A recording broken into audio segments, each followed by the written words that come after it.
Mein Name ist Daniel Grossmann, ich bin der künstlerische Leiter des Jewish Chamber Orchestra Munich. In dem heutigen Video geht es um den israelischen Komponisten Mordechai Setter. Setter wurde 1916 noch unter dem Namen Mark Starominsky in Noworossiysk in Russland am Schwarzen Meer geboren.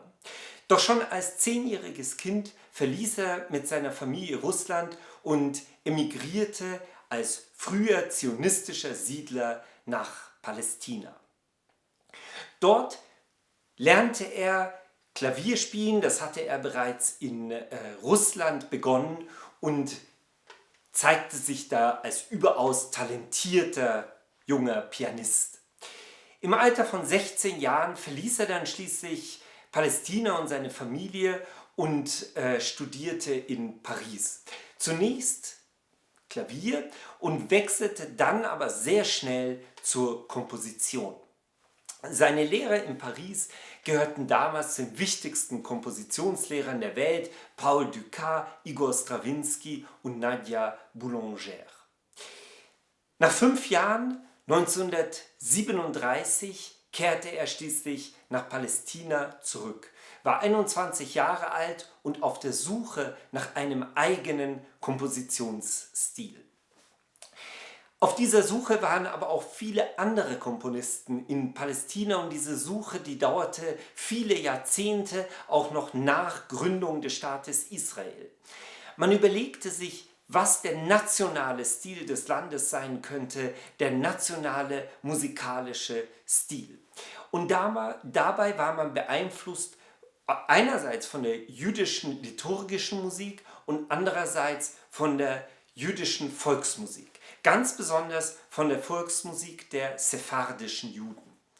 Die sephardischen Juden lebten ursprünglich in Spanien, wurden dann 1492 von einem Tag auf den anderen aus Spanien vertrieben und fanden Zuflucht vor allem in muslimischen Ländern im Orient.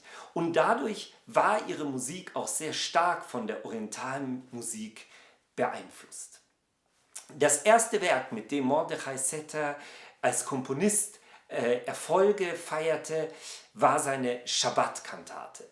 Und dieses Stück war von der jüdischen liturgischen Musik stark beeinflusst. Er fand das Material dafür bei Abraham Idelson. Abraham Idelson veröffentlichte ein mehrbändiges Werk, in dem er die Melodien der Juden auf der ganzen Welt sammelte und sie transkribierte. 1944, 4 Jahre später, transkribierte dann Mordechai Setter eigene Werke, eigene liturgische Werke, die er gefunden hat, und so entstand eine eigene Sammlung mit 144 jüdischen Melodien, die ein wichtiger Grundmelodienschatz seiner Musik werden sollte. Ab 1951 lehrte er Komposition in Tel Aviv, eine Tätigkeit, die er bis 1985 beibehielt. Das Requiem für Solo-Oboe, Klavier und Streichorchester, das wir aufgenommen haben, lässt sich vielleicht zu seinem Spätwerk zählen. Das Spätwerk von Mordechai Setter ist geprägt von 33 Modi, die er entwickelt hat.